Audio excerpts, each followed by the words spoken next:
भाव से बोलो। तो गज और ग्राह की कथा क्या है? हम सबके जीवन की कथा ही गज और ग्राह की कथा है। बस इसी गृहस्थी में हम सब ने क्या करना है? भगवान का दर्शन करना है। जैसे गजराज ने किया था कि ओम नमो भगवते तस्मै यत एतच्चिदात्मकं पुरुषाय दिव्याय परेशाय विधीमहि। अर्थात जो इस संसार के मूल कारण हैं, पालन करने वाले हैं, संहार करने वाले हैं, इस सृष्टि के हेतु हैं, उन परम तत्व जगदीश्वर को मेरा प्रणाम है। अच्छा देखो, जब गज ने भगवान को स्तुति की ना, तो वहां पर किसी भगवान का नाम नहीं लिया, ना गणेश जी का, ना शंकर जी का, ना दुर्गा जी का, बल्कि वो तो सब इंतजार करते रहे। अरे दुर्गा जी ने कहा मेरा नाम ले लेता, मैं तेरी रक्षा के लिए दौड़ पड़ती। तुझे मेरे नाम नहीं पता, माँ कह देता, मैं तेरी रक्षा के लिए दौड़ पड़ती। शंकर जी ने कहा तू मेरा नाम लेता, मैं तेरे लिए दौड़ पड़ता। तुझे मेरे नाम नहीं पता थे, पर भोला ही कह देता, मैं दौड़ पड़ता, लेकिन तूने मुझे भी नहीं पुकारा। गणेश जी भी इंतजार कर रहे हैं, सब इंतजार कर रहे हैं कि हमें पुकारे, हम दौड़ पड़े, लेकिन गजराज ने किसी का नाम नहीं लिया, बल्कि गजराज ने नाम लिया किसका? उस परम तत्व का जो ब्रह्मा विष्णु शिव से भी ऊपर है, जिनकी कृपा से ब्रह्मा जी भी सृष्टि उत्पन्न करते हैं, शंकर जी संहार करते हैं, विष्णु जी पालन करते हैं। उस परम तत्व को पुकारा है, और उस परम तत्व को कोई नाम नहीं है कि ओम नमो भगवते तस्मै यत एतच्चिदात्मकम्। देखो यहाँ पर कहीं पर भी पूरे आप देखो, इसमें पूरे लगभग 40 श्लोक है, लेकिन 40 श्लोकों में एक बार भी नाम, ना तो कृष्ण जी का नाम है, ना शंकर जी का, ना दुर्गा जी का, ना राम जी का, किसी का भी नाम नहीं है। इसी तरह देखो, गोपिकाएं जब भगवान की स्तुति करते, गोपी गीत का वर्णन आता है। जब भगवान गोपांगनाओं को रास में छोड़ के अंतर ध्यान हो गए थे, तो गोपांगनाओं ने भगवान की स्तुति करी, गोपी गीत गाया है। और गोपी गीत में भी आप देखोगे कहीं पर भी भगवान कृष्ण का नाम है ही नहीं, है? ठीक है। तो वह परम तत्व, तो उस परम तत्व परमात्मा ने सोचा जो किसी का नाम नहीं है वो मेरा नाम है, और भगवान स्वयं दौड़ पड़े और ग्राह का मस्तक छेदन कर दिया और हाथी के प्राण बचाए। ग्राह का मस्तक छेदन किया, हाथी के प्राण बचाए। सेम यही कंडीशन अभी थोड़ी देर पहले आपको सुनाई थी कि अजामिल अपने पुत्र को पुकार रहा है, नारायण, और भगवान के दूत सामने आए और यम के दूतों को मार भगाया और अजामिल को अपने धाम। तो यही कंडीशन यहां पर भी है। भगवान ने ग्राह को मार डाला, ग्राह ने मौत को भगा दिया और हाथी के प्राण बचाए। हम सबके प्राण को रक्षा करने वाला कौन? परमात्मा है। यही इस गज और ग्राह की कथा का सार है। आगे कथा आती है समुद्र मंथन की। तो समुद्र मंथन कथा ज्यादा विस्तार से नहीं सुनाऊंगा, तो शॉर्ट में पूरी कथा का सार आपके सामने लेके आऊंगा। प्रेम से बोलो राधे राधे। देखो, मंथन, समुद्र मंथन, जब हम सब के बच्चों की उम्र 15 से लेकर के 24-25 साल तक रहती है, तो हमारे बच्चों के जीवन में ही मंथन होता है। मंथन होता है सद्विचारों का, मंथन होता है बुरे विचारों का, अच्छे विचारों का मंथन होता है। बस वही समय होता है कि हमारे बच्चों को अमृत भी मिल सकता है। सद्विचार होंगे तो अमृत मिलेगा, और बुरे विचार होंगे तो जहर ही। और जहर जब निकलेगा, बच्चों को बुरे विचार होंगे, बुरा बुरा काम करेंगे, तो जहर किसको पीना पड़ेगा? शंकर भगवान को। और वो शंकर भगवान कहीं और नहीं, आपके परिवार में जो सबसे बड़े सदस्य हैं, घर के माता पिता हैं, बाबा दादी हैं, वही तो शंकर भगवान के समान हैं, शिव स्वरूप हैं। तो जहर तो उनको ही पीना पड़ेगा, क्योंकि समाज में ये नहीं कहेगा फलाने का, क्या कहूँ, वो बेटे का नाम ले लेंगे, फलाने का बेटा, फलाने का पोता, तो जहर किसको पीना पड़ेगा? नाम किसका बदनाम होगा? ठीक है, तो जहर तो हमेशा बड़ों को ही पीना पड़ेगा। तो ये मंथन ही समुद्र मंथन है। इसी में रत्न भी निकल सकते हैं, अमृत भी निकल सकता है, और जहर भी निकल सकता है। यही इस कथा का सार है। और देवताओं ने समुद्र मंथन किया, अमृत निकला है, और अमृत देवताओं ने पिया है। और मदिरा किसने पी है? असुरों ने मदिरा पी है। देवता तो हमेशा अमृत ही पीते हैं। जैसे आप सब कौन हो? देवता हो। और आप सब क्या पी रहे हो? अमृत ही पी रहे हो। अमृत क्या है? भगवान का नाम ही अमृत है।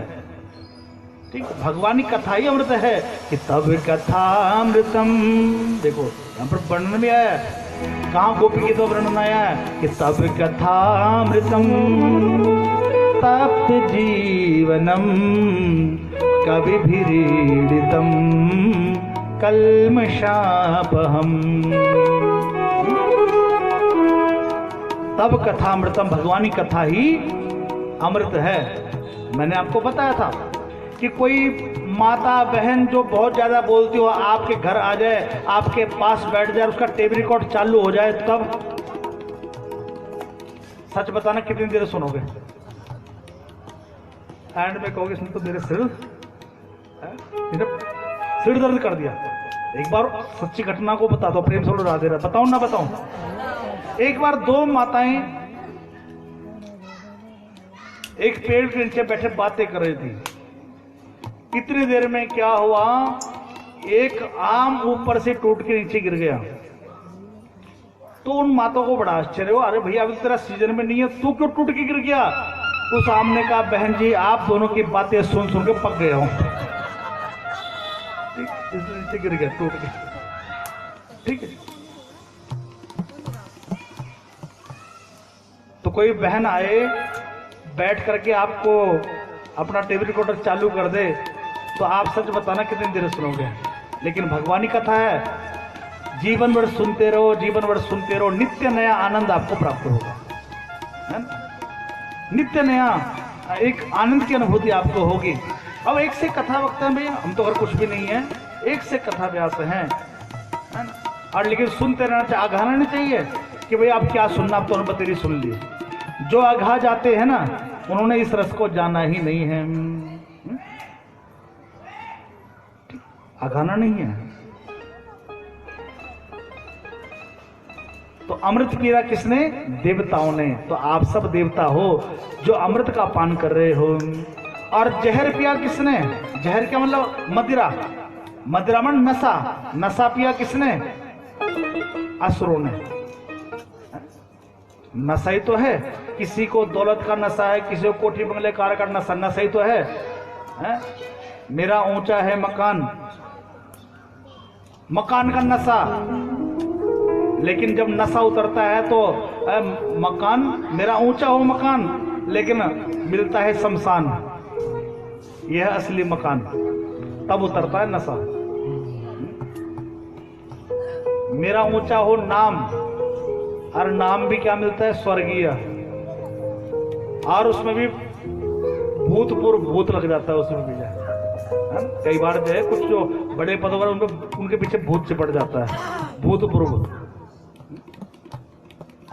मेरा ऊंचा हो लिबास, सबसे अच्छा लिबास हो, लेकिन सबसे अच्छा लिबास कौन सा है? कफन का है, जो एक ना दिन सबने ओढ़ना है ना? असली लिबास तो वही है, कफन का है। चाहे अमीर हो चाहे गरीब हो, सबने लोग वही कफन ओढ़ के जाना, वही चादर ओढ़ के जानी है, वो भी शमशान घाट तक। शमशान घाट में उस चादर को बैठा देते हैं भैया। बहुत लोग चादर चढ़ाते हैं ना, केवल एक चादर रहने देते हैं, बाकी सारी चादरें हटा देते हैं वहां के जो। तो विष भगवान शिव ने पिया है, और मदिरा, मोह की मदिरा पी है असुरों ने, और देवताओं ने तो अमृत पिया है। तो हम सब भी देवता हैं जो इस अमृत का पान कर रहे हैं। आगे प्रसंग आता, राजा बलि ने स्वर्ग पर कब्जा कर लिया, है ना? अब स्वर्ग क्या है? स्वर्ग है मन की शांति।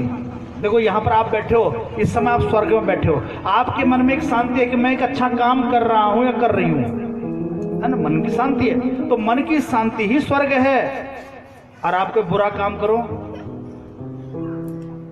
तो रात को ढंग से सो नहीं पाओगे कि आज मैंने किसी का दिल दुखाया है, किसी की हत्या की है, मैंने पाप किया है, तो अशांति ही नरक है।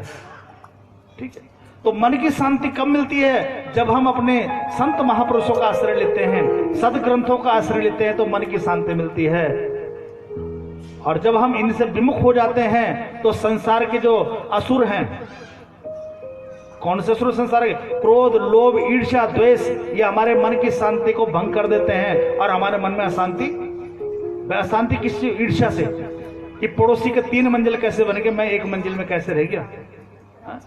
पड़ोसी की मर्सिडीज गाड़ी आ गई, मेरी टूटी हुई साइकिल कैसे रह गई। ये ईर्ष्या ही अशांति का कारण है। ठीक है, तो शांति कब मिलेगी? स्वर्ग कब बनेगा? जब हम सदगुरु के शरण में रहेंगे, भगवान के शरण में रहेंगे, भगवान की कथाओं के संग में रहेंगे। तो कथा सुनते सुनते देखो कैसे हम स्वर्ग का अनुभव कर रहे हैं। हम सब इस समय कहाँ स्वर्ग में। वरना आप देखो दुनिया में कुछ लोग तो भैया जेलों में पड़े हुए, कुछ हॉस्पिटलों में पड़े हुए, कुछ बेचारे पी के पड़े हुए नालियों में, कुछ कहीं स्टेशनों पड़े हुए। देखो बताओ, वो अच्छे हैं, हम अच्छे हैं? हम उनसे लाख गुना अच्छे हैं, क्योंकि हम भगवान के नाम का अमृत पी रहे हैं। तो राजा बलि जिसने कि स्वर्ग पर अधिकार कर लिया, तो देवताओं ने अपनी मां जी से प्रार्थना करी कि मुझे एक ऐसा पुत्र चाहिए, हमें एक ऐसा पुत्र चाहिए जो हमारे पुत्रों के स्वर्ग को ला सके। तो अदिति ने अपने पति कश्यप से प्रार्थना करी कि स्वामिन, मुझे एक ऐसा पुत्र चाहिए जो मेरे पुत्रों के स्वर्ग को अर्थात शांति को वापस ला सके। स्वर्ग क्या है? शांति। तो वहां पर वामन भगवान प्रकट होकर आए। कौन प्रकट होकर आए? वामन भगवान। वामन भगवान कौन है? एक पंडित जी का वेश। भगवान ने कैसा वेश धारण किया? पंडित जी का। ब्राह्मण कौन है? ब्राह्मणों के पास संत का वेश धारण किया। पंडित जी नहीं, संत का ही वेश था। और जब संत का दर्शन हुआ तो देवताओं को अपना स्वर्ग भी वापस अर्थात मन की शांति वापस मिल गई। और राजा बलि 3 पग भूमि में राजा बलि का सब कुछ छीन लिया। स्वर्ग भी, यहां तक पाताल लोक भी, पृथ्वी लोक भी, और यहां तक राजा बलि को भगवान ने अपना बना लिया। तीसरा कदम कहां रखा? और राजा बलि के सिर पर रखा। और हाथ कहां रखा? राजा बलि की पत्नी विंध्यमाला पर, कोई दान के साथ दक्षिणा भी दी जाती है। और देखो राजा बलि कैसा भाग्यशाली है कि भगवान गए थे राजा बलि को छलने, लेकिन राजा बलि ने ही भगवान को छल लिया। जिन चरणों की धूल बड़े बड़े संत महापुरुषों को प्राप्त नहीं होती, जिन हाथों के स्पर्श बड़े बड़े ऋषि मुनियों को प्राप्त नहीं होता, तो आज राजा बलि ने उन चरणों की धूल को अपने मस्तक पर धारण किया है। और भगवान के कर कमलों को विंध्यमाला ने अपने शीश पर धारण किया है। और आज भागवत में राजा बलि का नाम अमर हो गया। देखो, कुछ पाने के लिए कुछ खोना भी पड़ता है। देखो, एक लाइन में सारी बात कह रहा हूं, कुछ पाने के लिए कुछ खोना भी पड़ता है। सपोज मान लीजिए आपको कोई फोन आए और कहे कि भाई साहब आपकी लॉटरी निकली है, 50 लाख की लॉटरी निकली है, और आपको चेक लेने के लिए कहां आना पड़ेगा? बॉम्बे जाना पड़ेगा। बोलो जाओगे नहीं जाओगे? क्या बॉम्बे फ्री में चले जाओगे? पैसे तो खर्च होंगे ना, समय भी खर्च होगा, टाइम भी लगेगा, कुछ कष्ट भी उठाना पड़ेगा, है ना? इसलिए उस 50 लाख को पाने के लिए 2-4-10 हज़ार तो खर्च होंगे कम से कम, ये ज्यादा ही खर्च होंगे। ठीक, तो हमें क्योंकि उसका मूल्य पता चल चुका है, 50 लाख ज्यादा है बजाय 10-20 हज़ार के, उसका मूल्य पता चल चुका है। हम उसको पाने के लिए भैया दौड़ पड़ते हैं। लेकिन जब हम भगवान के नाम का, भगवान की कथा का मूल्य पता चल जाएगा, तो इसके लिए भी हम लुटा सकते हैं। राजा बलि ने समझ गया कि ये साक्षात भगवान ही हैं, जिन्होंने एक पहले पग में पूरे 7 लोग नीचे नाप लिए, दूसरे पग में ऊपर के सारे लोग नाप लिए, ये तो साक्षात भगवान ही हैं। तो राजा बलि ने अपने आप को भी लुटा दिया। देखो, प्रेम से बोलो राधे राधे, भाव से बोलो। राजा बलि ने सब कुछ लुटा दिया। और यदि सब कुछ देने से भी भगवान मिलते हैं, तो बताओ महंगा है सस्ता है? बोलो हाँ या ना? महंगा है सस्ता है? झूठ मत बोलना, भी परीक्षा ले लूंगा। सस्ता है महंगा है? सस्ता है। शीश दिए यदि हरि मिले तो भी सस्ता जान। मतलब सिर देने से भगवान मिलते हैं तो भी सस्ता जान। ये कथा तो आपके मध्य में चल के आई है। ये कथा किसकी है? भगवानी कथा है, ठीक है। तो आप लोग यहाँ पर दे रहे हो तो ये समझ लो भगवानी कथा आपको मिले। कुछ खर्च करने से थोड़ा बहुत आप जो भी अपने पुण्य रूपी कमाई से यहाँ पर दे रहे हो, उससे भगवानी कथा आपको मिल रही है। तो बताओ सस्ती है महंगी है? अच्छा एक बात मुझे बताओ, दिल से बताना और साफ साफ बताना, झूठ मत बोलना। आपको मिला पहले है या दिया पहले है? मिला पहले दिया पहले है? मिला तो पहले है भाई, है ना, और दिया बाद में है, पहले लेंगे ना। अच्छा एक और प्रश्न का उत्तर बताओ, मिला ज्यादा है या दिया ज्यादा है? और दिया? महीने की तनख्वाह 50,000, और दिया कितना है?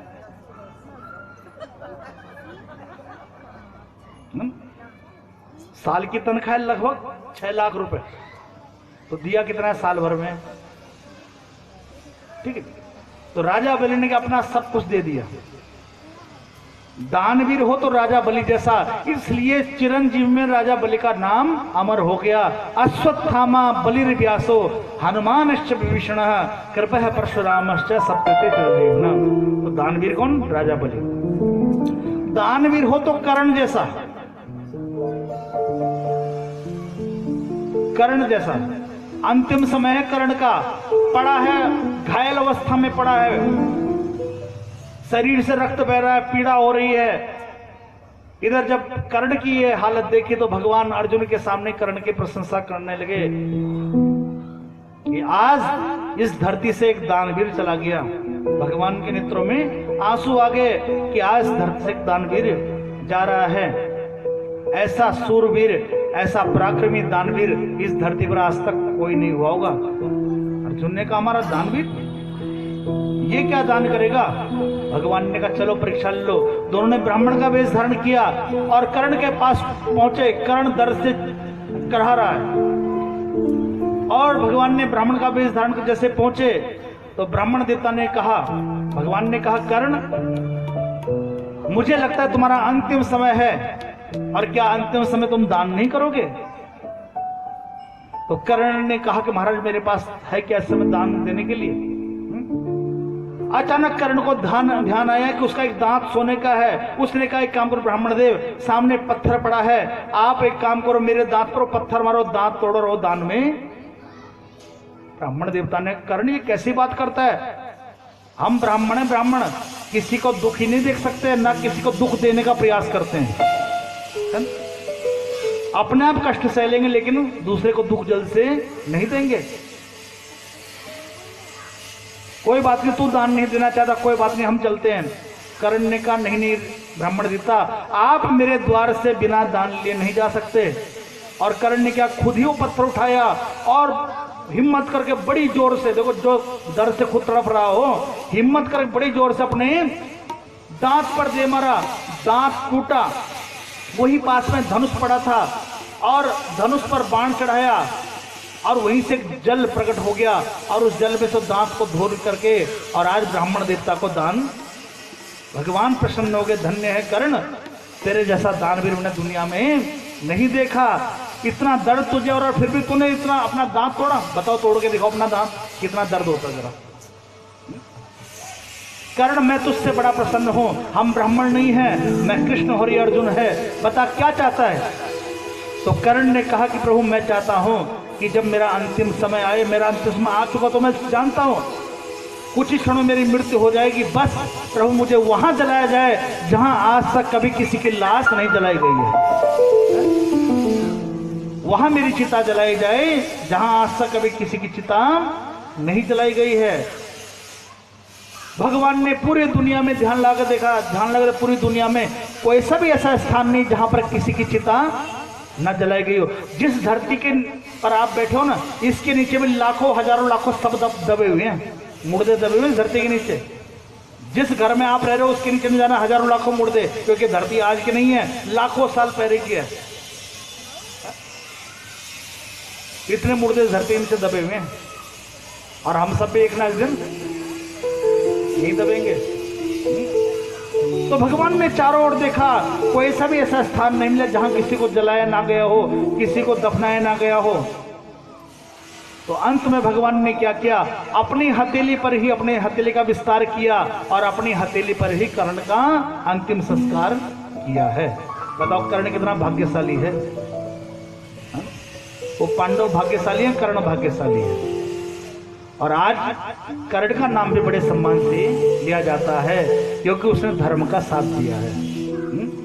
और इस कलयुग में मतलब तो धर्म के 4 चरण हैं, सत्य, तप, दया और दान। और दान का ही फल है कि आज कर्ण का नाम भी भागवत जी में अमर हो गया और राजा बलि का नाम भी सप्त चिरंजीवी में अमर हो गया, क्योंकि राजा बलि ने अपना सब कुछ लुटा दिया। किस लिए? भगवान को पाने के लिए।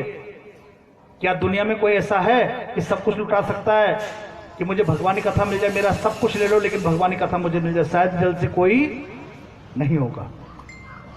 आपको बताता हूं, यहीं पर आपके तुनवाला में सरस्वतीपुरम में एक परिवार है, नेपाल से बिलोंग करते हैं, श्री कुलदीप ठाकुर जी और श्रीमती पुष्पा ठाकुर जी। आपने सर नाम सुना भी होगा शायद से। तो उन्होंने संकल्प लिया, आज से 25 साल पहले उन्होंने संकल्प लिया था कि मैं अपने हाथों से 108 भागवत कथा कराऊंगी। बहन जी है, उन्होंने संकल्प लिया था। पिछले 25 साल से निरंतर भागवत कथा करा रही है जगह जगह। कुछ कथा तो अपने घरों में कराई, कुछ रिश्तेदारों के यहाँ पर, जैसे कोई रिश्तेदार है वहां पर केवल स्थान और एक रहने की व्यवस्था, बाकी सारा खर्चा उनका A to Z खर्चा अपनी जेब से, यानी किससे मांगा नहीं। जैसे यहाँ पर तो खैर सामूहिक कथा हो रही है, सब लोग अपना अपना सहयोग दे रहे हैं जैसा जिससे बन सक रहा है, लेकिन अपनी जेब से।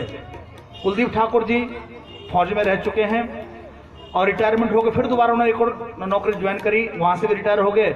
और उसकी जो सैलरी आती है 25-50 हजार महीने का आता है, उसमें से 5-7 हजार अपने खर्चे के लिए निकालते हैं, बाकी वो बचाते हैं। और 2-3 महीने जब वो पैसे हो जाते हैं लाख रुपए, 1.5 लाख रुपए, और उससे वो कथा कराते हैं। और आजकल उनकी 108वीं कथा चल रही है नैमिषारण्य में। हाँ देखो चल रही है ना कथा नैमिषारण्य में, देखो ऐसे ऐसे भी लोग हैं। अरे जरा अरे ताली बजाने थोड़ा ढंग से बजाओ यार। ऐसे ऐसे भी लोग हैं भैया दुनिया में जो अपनी जेब से सब कुछ भगवान के लिए, क्योंकि 3-4 कथा करने का सौभाग्य मुझे ही प्राप्त हुआ है उनके। बड़े भाव से उनके ठाकुर जी, बड़े प्यारे ठाकुर जी भैया, है ना। और वो ठाकुर जी ऐसे नहीं है बातें करते हैं, बातें बस कोई बातें करने वाला चाहिए, कोई बात नहीं चाहिए, वो ठाकुर जी बातें करते हैं। बड़े प्यारे ठाकुर जी। कभी जाना वहां पर तुनवाला में सरस्वतीपुरम में, कुलदीप ठाकुर जी, श्रीमती पुष्पा ठाकुर जी, ठीक है। प्रेम से बोलो राधे राधे। जोर से बोलो भाई,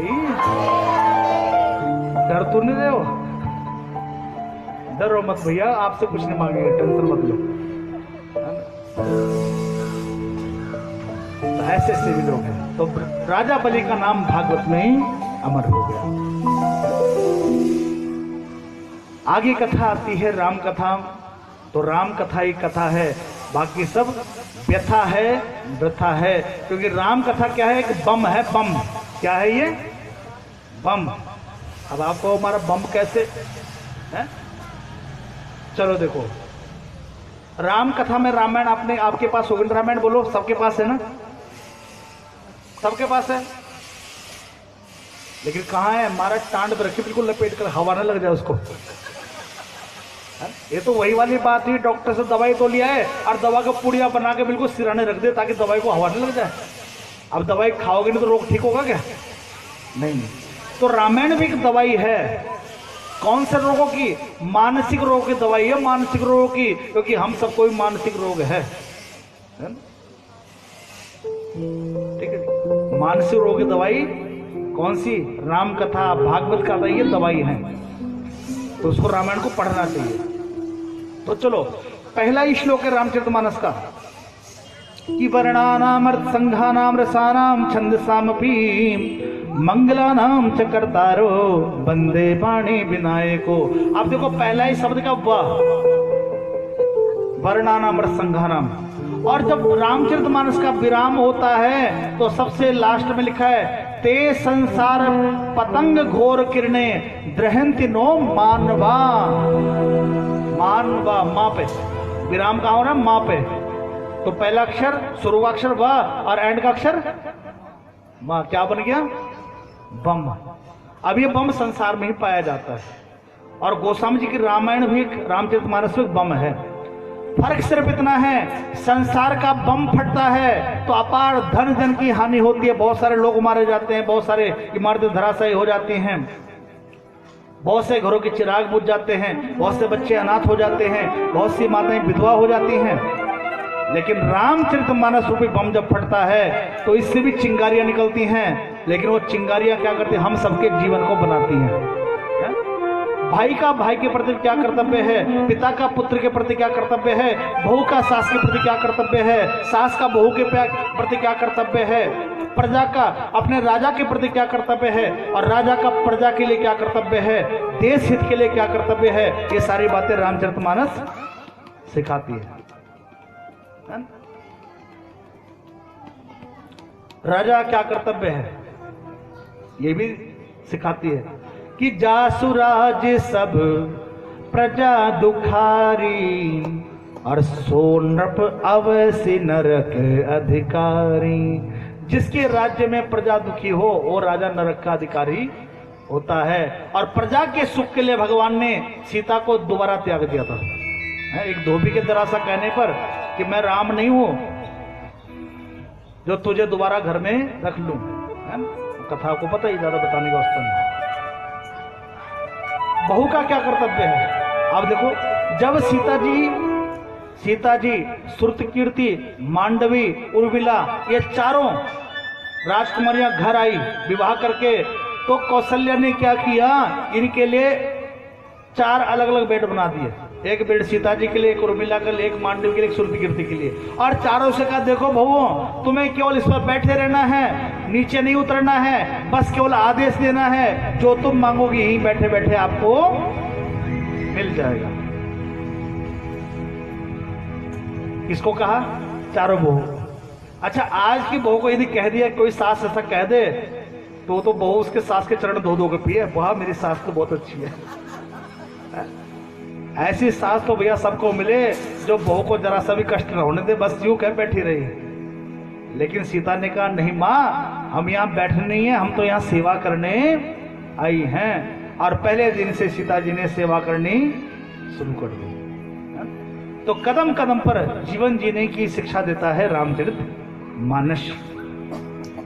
तो राम कथा ही कथा है, बाकी सब व्यथा है, प्रथा है। तो कभी मौका मिलेगा राम कथा का बयान। वैसे अब की बार मेरा विचार था शिव पुराण करने का, लेकिन पता नहीं क्यों ठाकुर जी दोबारा भागवती करवा दी मेरे मुंह से। ऐसा मेरा विचार था, शिव कथा सुनाने का विचार था मेरा, कि मैंने चलो आपका शिव कथा आपको 7 या 8 दिन की या 9 दिन की जैसा भी हो शिव कथा आपको श्रवण कराएं और शिव महापुराण का आनंद ले। वैसे शिव महापुराण आप लोग सुनते ही हो, लेकिन हर किसी कहने का अलग अंदाज है ना। वही आनंद जैसे आप भागवत में आनंद ले रहे हो ना, वैसा ही आनंद शिव महापुराण कथा को सुनने में आता है। क्योंकि हर किसी की शैली अलग है, कहने की बताने की शैली अलग है, कथाएं वही हैं लेकिन समझाने की शैली अलग अलग है। राम कथा में बड़ा आनंद आता है, जबकि राम कथा है कितना छोटा सा ग्रंथ है। एक राम एक रामन्ना वाने वाके सीतारी वाने गति करी और तुलसी लिखे पोथन्ना है, बहुत छोटी सी। लेकिन जब हम राम कथा को सुनते हैं तो बड़ा आनंद उसमें आता है। जैसा आनंद आपको भागवत सुनने में आ रहा है ना, वही आनंद राम कथा को सुनने में भी आता है। तो कभी ठाकुर जी कृपा करेंगे, सब ठीक ठाक रहेंगे, तो यहाँ पर ये जो भूमि है बड़ी पवित्र हो चुकी है। हमारी बहन अंजू जी जिन्होंने ये भूमि पर कार्यक्रम करने की स्वीकृति हमें दी है, तो ये भूमि नहीं है तो भूमि पवित्र हो गई है। यहाँ पर 2-2 बार कथा हो गई भैया। भगवान देखो 2 बार बिना बुलाए आ गया है ना। कविता जी बुलाया था किसने मुझे? अच्छा, बुलाया आप में से किसने मुझे? बल्कि पिछली बार तो सोच रहे हूँ अच्छा वो बला टली, ये नहीं पता दोबारा है, दोबारा ठाकुर जी आ जाएंगे यहाँ पे, है ना। पिछली बार तो जैसे कथा कथा में बड़े खुश हो रहे थे सब लोग, अच्छा हुआ टल गई। लेकिन ठाकुर जी क्या पता दोबारा फिर आ गए। लेकिन कभी मौका मिला तो शिव महापुराण कथा भी हम लोग, या राम कथा देवी भागवत, इन फ्यूचर जब भी साल में 2 साल में 3 साल में जब भी ठाकुर जी मौका देंगे तो हम लोग यहाँ पर कथा को अवश्य सुनेंगे। प्रेम से बोलो राधे राधे। अंजू जी एक बार बताओ मुझे, क्या दोबारा भी भूमि मिल जाएगी मुझे कथा करने के लिए? वैसे तो देखो आपको बताऊं, मतलब पहली बार ही मैं पूछने आया था, एक बार चाहता तो फोन पे ही बात कर सकता, लेकिन ना मैं डायरेक्ट सामने आया। मैंने दीदी ऐसा मेरा विचार है, गुप्त नवरात्रि में माता के नवरात्र चल रहे हैं आजकल, देखो कल को क्या है, पंचमी है ना, 5वां नवरात्र है, और कल ठाकुर जी की भी बाल लीलाओं का आनंद हम लोग लेंगे, है ना। तो मैंने तो केवल एक बार पूछा, और दीदी ने ये नहीं कहा, कोई बहाना नहीं बनाया, वरना तो लोग 10 तरह के बहाने बनाते हैं। और देखो अपने आप ही हमारी दोनों बहनों ने, कविता दीदी ने भी, अंजू दीदी ने, बताओ काम किसका, काम ठाकुर जी का, कथा कौन करेंगे, व्यास जी, लेकिन सेवा घर घर जाकर सबको निमंत्रण पत्र दिया है, भैया आपका भी स्वागत है। किस लिए बताओ, क्या स्वार्थ है इसमें, कुछ पैसे मिलने का? नहीं, कोई कमीशन नहीं है। कमीशन इतना है कि भाई जितने लोग कथा सुनेंगे उनका कुछ पुण्य तो उनके खाते में जाएगा ही जाएगा, क्योंकि वो भी LIC एजेंट है, टेंशन मतलब बीमा कराया ना, तो सबका वही। और आप लोग धन जमा करा रोजाना, कौन सा धन, हमारो धन राधा, श्री राधा, राधा नाम बोल रहे हो रोजाना, तो कुछ ना कुछ तो खाता, भाई कुछ ना कुछ पुण्य तो उनके खाते में जाएगा ही जाएगा। और थोड़ा बहुत पुण्य, और सबसे ज्यादा पुण्य तो मेरे खाते में जाएगा, है ना भाई। बॉस को ज्यादा जाएगा, क्लाइंट को ज्यादा जाएगा, बॉस को हमेशा ज्यादा मिलता है ना, बोलो ठीक है। तो कुछ पुण्य तो मेरे खाते में जाएगा। और हमारी बहन जी हैं, परिवार आदरणीय विनोद राणा जी हैं, उस दिन बल्कि वो नहीं मिल पाए, जोलीग्रहण के हुए थे। पिछली बार बहुत हेल्प हमारे राणा परिवार ने की है, और पूरा राणा ऊपर नीचे सब एक ही है, ऐसा नहीं है, अलग नहीं है। अब की बार थोड़ा अस्वस्थ हैं, थोड़ा सा भाई।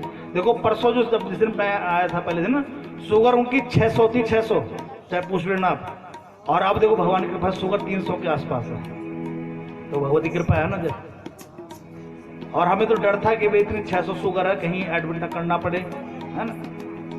लेकिन भगवान की कृपा से सब स्वस्थ हैं, कि ठाकुर जी कृपा उन पर, पूरे परिवार पर ठाकुर जी कृपा अवश्य बनी रहे, यही कामना इस व्यास मन से सबके लिए। और आप सब पर भी ठाकुर जी की भक्ति यूं ही जागृत होती रहे, आपके घर में सब लोग सुमति वाले बने। और सुमति हो गए तो भैया धन संपत्ति अपना पाता रहेगा, और कुमति हो गए तो भैया जितना कमाया है ना वो भी सब जाता, ठीक है। तो प्रेम से बोलो एक बार राधे राधे, जोर से बोलो।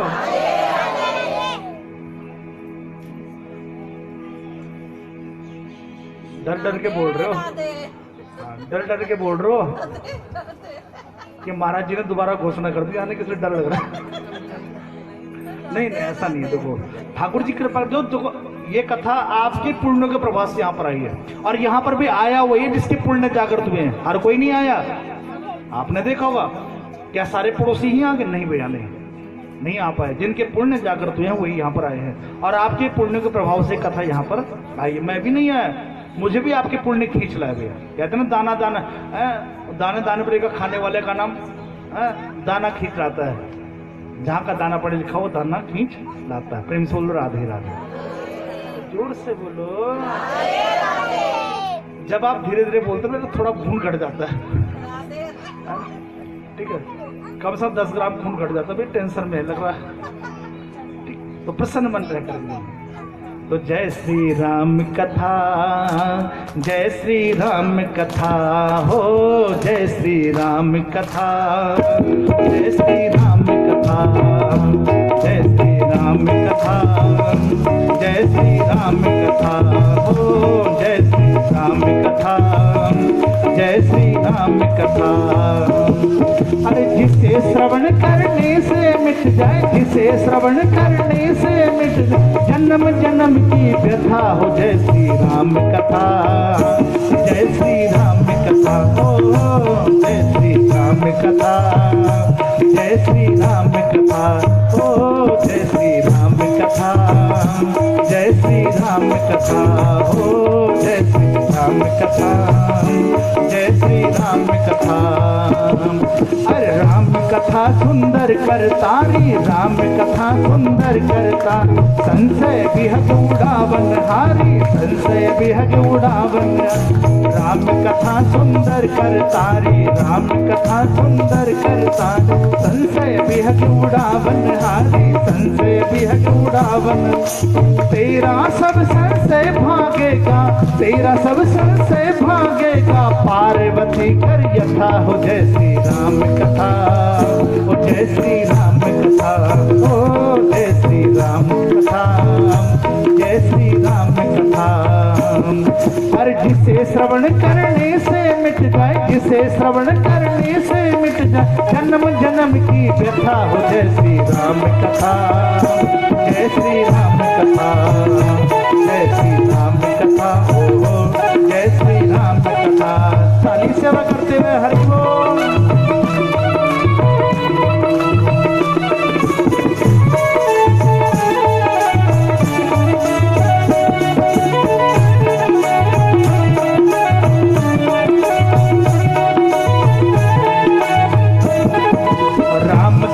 कल कामत गाई, राम कथा कल कामत गाई, सुजन संजीवन मूर सुहाई, सुजन संजीवन मूर सुहाई।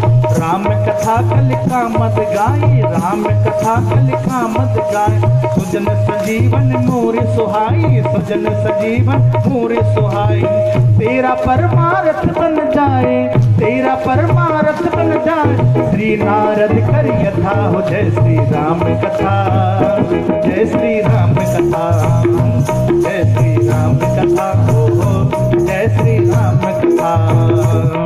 पर जिसे श्रवण करने से मिट जाए, जिसे श्रवण करने से मिट जाए जन्म जन्म की व्यथा हो। जय श्री राम कथा, जय श्री राम कथा ओ, जय श्री राम कथा ओ, जय श्री राम कथा। हरि बोल, जय हो।